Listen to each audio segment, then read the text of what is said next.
selanjutnya kita akan sama-sama meluangkan waktu kita untuk berkhidmat.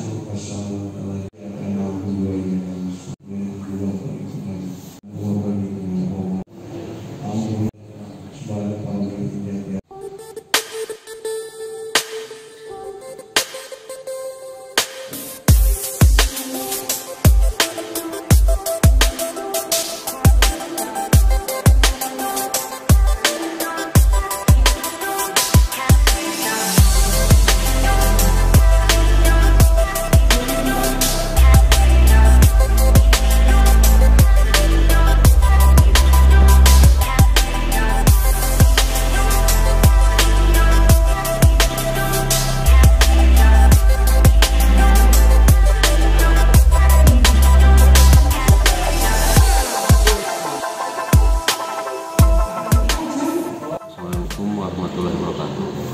Kita mengadakan untuk yang ketiga kalinya bahwa di Kecamatan Bungursari itu ada 3 puskesmas, 3 PKM, yaitu PKM Bantar, PKM Bungursari, dan PKM Sukalaksana. Untuk hari ini kita mengadakan lokakarya triwulanan untuk PKM Sukalaksana yang membawahi wilayah kerjanya yaitu Kelurahan Sukarinik dan Kelurahan Sukalaksana, di mana pada lokakarya ini pertama melaporkan capaian ataupun program-program selama triwulan 2021 serta nanti program kelanjutannya seperti apa dengan melibatkan berbagai unsur baik tokoh agama, tokoh masyarakat, lintas sektoral, masukan-masukan untuk kegiatan-kegiatan selain mengevaluasi kegiatan yang telah dilaksanakan. Jadi untuk saran masukan ataupun program-program apa yang harus disosialisasikan kepada masyarakat. Ada penandatanganan gitu Pak, itu maksudnya tujuannya apa tuh Pak? Jadi di penandatanganan tersebut adalah karena ini lokakarya triwulan lintas sektoral kaitan di bidang kesehatan, di mana para pemangku kepentingan di sana yang menandatangani adalah camat, lurah, dari pihak TNI, Polri, terus tokoh agama, tokoh masyarakat, kader, terus warga peduli AID, Karang Taruna. Jadi semua tokoh-tokoh pimpinannya mendukung ataupun sebagai tanda bukti dukungan terhadap program-program kaitan percepatan di masa pandemi ini, penanganan pandemi. Dengan banyaknya kematian Pak di Kecamatan Bungursari khususnya.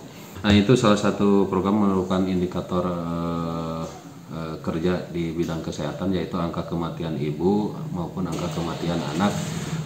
Untuk alhamdulillah untuk Kecamatan Bungursari sebetulnya untuk angka kematian ibu dan anak ini laporan dari 3 PKM itu ada, tapi tidak terlalu ini, masih bisa diatasi. Nah, kaitan dengan program tersebut alhamdulillah kita mendapat bantuan dari pemerintah pusat untuk tahun ini, yaitu penyediaan ruang bersalin, ruang bersalin di Kelurahan Sukalaksana. Jadi salah satu kesulitan itu yaitu dari bidang penanganan, dan mudah-mudahan dengan nanti adanya ruang pelayanan perawatan untuk melahirkan, ruang perawatan melahirkan itu memangkas yang notabene jarak dari kecepatan penanganan kesehatan ibu dan anak pada saat melahirkan. Dengan vaksin Pak, itu sudah berapa persen yang sudah divaksin gitu untuk kecamatan Pak? Jadi kami di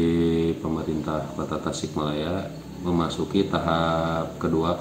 Jadi tahap pertama untuk pejabat publik dari mulai wali kota beserta jajarannya, terus anggota DPRD, terus tahap TNI Polri, dan sekarang masuk ke tahap ASN, di mana ASN kami di kecamatan dan kelurahan alhamdulillah dari 75 ASN yang ada datanya sudah masuk, dan hari kemarin dan hari sekarang sudah dilaksanakan vaksinasi. Jadi untuk yang hari kemarin kurang lebih 80% sudah melaksanakan vaksin, dan untuk yang hari sekarang pada hari ini sisanya itu karena keterkaitan data ataupun pendaftaran digital yang belum keluar, dan alhamdulillah untuk hari ini sudah keluar untuk pendaftaran digitalnya.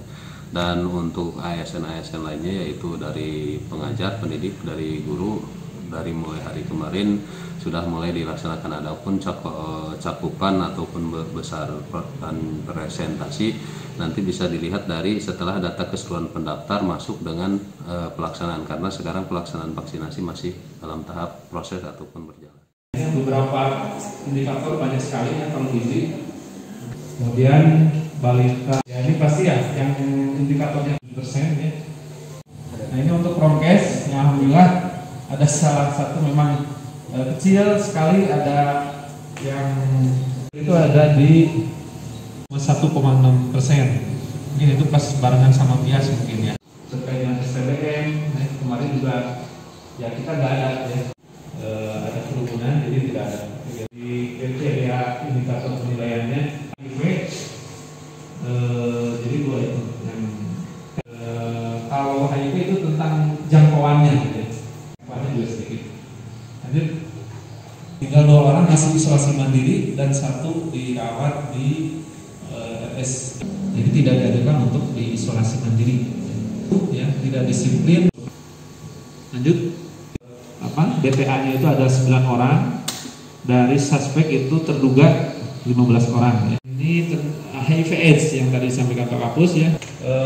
Insya Allah dengan pengobatan itu yang produktif. Gitu. Nah, kasus-kasus yang lain, insya Allah itu kita kunjungi. Ini perlu penanganan segera, sedangkan memang puskesmas itu memiliki jam buka dan jam tutup. Kita bukan COVID itu kalau memang perlu perawatan lebih lanjut itu dengan 119. Tetapi kalau memang ini kita juga nanti diupayakan untuk memang membantu ini nanti bisa ditindaklanjuti sehingga komunikasi antara puskesmas dengan jejaring itu bisa lebih intens gitu Pak Haji, sehingga bisa memberikan input masukan apabila memang mendapatkan kasus-kasus yang memang perlu perhatian khusus ke praktek dokter swasta. Nah itu tetap datanya nanti harus diinput ke puskesmas. Nah, dengan semuanya, cuman mungkin kami karena ada keterbatasan dari tim belum bisa artinya menyisir setiap permasalahan. Cuman di sini kita lihat skala prioritasnya. Kadang ada pasien nanu tos tinggi tos kabur gitu. Seperti sekarang yang baru pasien baru Pak Ali saya belum membuka. Alhamdulillah sekarang sudah naik dari berapa persen, sekarang udah lewat dari 50%. Untuk lokakarya mini triwulan lintas sektoral yang pertama ini dilaksanakan berdasarkan memang agenda rutin dari puskesmas yang harus dikerjakan sebagai bentuk implementasi. Yang pertama adalah dari perencanaan, di mana penggeraknya ini langsung oleh Pak Camat yang dihadiri oleh unsur muspika dengan tokoh agama juga dengan tokoh masyarakat, dengan tujuan adalah yang pertama mengakomodir segala harapan dan kebutuhan dari masyarakat.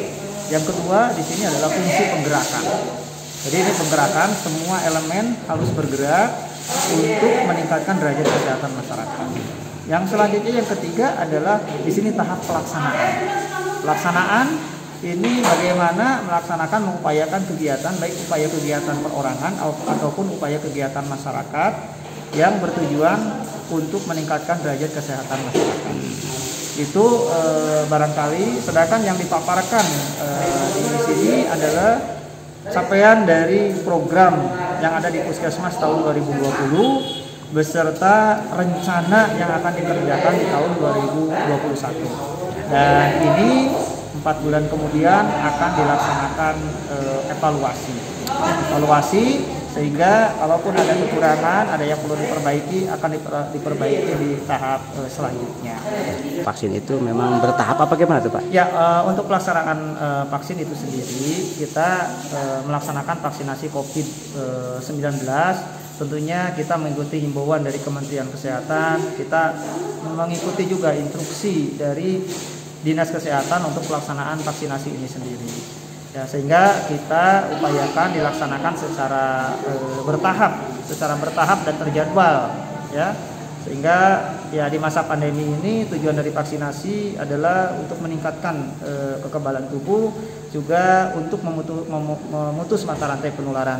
Sehingga kalaupun dilaksanakan secara besar-besaran, tentunya tadi dalam arti secara bertahap, sebagaimana masa pandemi di sini harus ada mematuhi protokoler kesehatan. penyuntikan sampai menunggu gitu hasil itunya berapa lama itu Pak menunggunya Pak? Di sini dari mulai penyuntikan, tentunya penyuntikan di sini sekarang 2 tahap penyuntikan ya, untuk 1 orang itu 2, ada tahap pertama dengan tahap kedua. Nah, untuk menunggu setelah disuntik, masa observasi di sana adalah kurang lebih selama 30 menit. Sedangkan jarak dari suntikan pertama ke suntikan kedua itu 14 hari. Sedangkan untuk lansia jaraknya adalah 28 hari. Harapan untuk masyarakat di sini, mari kita sama-sama bahu-membahu untuk di sini meningkatkan derajat kesehatan masyarakat. Di mana untuk sehat itu ini adalah tanggung jawab semua. Juga sama-sama kita untuk berperan aktif, semuanya bisa berkontribusi untuk memutus mata rantai penularan COVID-19.